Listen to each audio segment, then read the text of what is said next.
አኮኩሉ ፋሚሊ የመረጃ የምክርና የአውታረ መረብ መድረክ ነው። ለእናንተ ጠቃሚ የሆኑ መረጃዎችን በጤና፣ በትምህርት፣ በንግድና በተለያዩ የማህበራዊ ጉዳዮች ይዘላችሁ ይቀርባል። ወርክ ፐርሚት ኤክስቴንሽን ስራችሁን እየሰራችሁ የስራ ፈቃዳችሁ እንዲታደስ የሚያደርግ ነው፣ እንዲቀጥል የሚያደርግ ነው። ከቀድሞ ጀምሮ ከ180 ቀን ወደ 540 ቀን ማለት ከ6 ወር ወደ 1 ዓመት ተኩል እየተራዘመ እስካሁን ድረስ እየሰሩበት ነበረ። ታዲያ ይሄ ወርክ ፐርሚት በአሁኑ አስተዳደር በትራምፕ አስተዳደር ከዛሬ ሳምንት ጀምሮ ማለትም ከኦክቶበር 30 ጀምሮ ወርክ ፐርሚት ኤክስቴንሽን የለም፣ ተቋርጧል።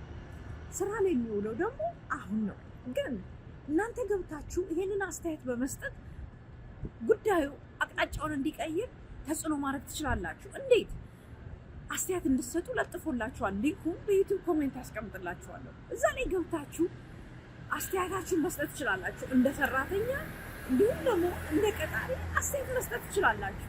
አስተያየት የምትሰጡትም ደግሞ ይሄ ወርክ ፐርሚት ኤክስቴንሽን መቋረጡ በእናንተ በቤተሰቦቻችሁ በቀጣሪዎቻችሁ ህይወት ላይ ኑሮ ላይ ትልቅ ጫና ያመጣል።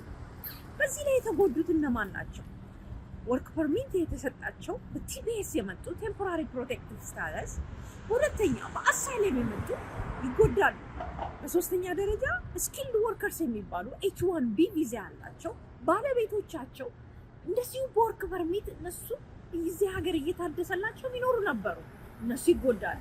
በትሪቲ የመጡ ዓለም አቀፍ የንግድ ስምምነት የመጡ በኢ1 እና በኢ2 ቪዛ የመጡ እንደዚሁ ባለቤቶቻቸው ይጎዳሉ። በመጨረሻ ለግሪን ካርድ ማመልከቻ ያስገቡ እነዚህ ተጎጂዎች ናቸው ማለት ነው። ስለዚህ ይሄ ታሪክ እንዲቀየር ማመልከቻው አስተያየቱን እንድትሰጡ ክፍት አድርጎላችኋል። ገብታችሁ አስተያየታችሁን መስጠት ነው። ይሄ በአጭር ጊዜ መቋረጡ እስከ ዛሬ ድረስ ሲታደስ የነበረው በብዙ የስራ ዘርፍ ላይ የተሰማሩትን ኑሯቸውን ያበላሻል። ንግዶችም ደግሞ እስከ 1 ሚሊዮን የሚሆኑ ሰራተኞቻቸውን ያጣሉ። ታዲያ ይሄ እንዴት ሊሆን ይችላል? ምክንያቱም አነስተኛ የንግድ ተቋማት ባሉበት ሁኔታ ትልቅ ጉዳት ደርሶባቸዋል። የመጀመሪያው ባለው የታሪፍ ህግ፣ በሁለተኛ ደረጃ በገጠማቸው ሾርቴጅ፣ በሶስተኛ ደረጃ ደግሞ ሰራተኛው ራሱ ለማግኘት የጉልበት ሰራተኛ ለማግኘት የእውቀት ሰራተኛ ለማግኘት አነስተኛ የንግድ ተቋማት ችግር ገጥሟቸዋል። እነዚህን ሁኔታዎች ተቋቁሞ ነው እስካሁን ያሉት።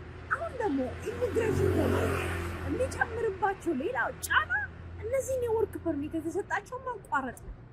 ጉዳቱ ከፍ ያለ ነው። ይሄንን ገብታችሁ ደግሞ ንገሯቸው፣ እንዲቀይሩ አስተያየት ስጡ። ሊንኩን አስቀምጥላችኋለሁ በዩቲዩብ ኮሜንት። መልካም ጊዜ።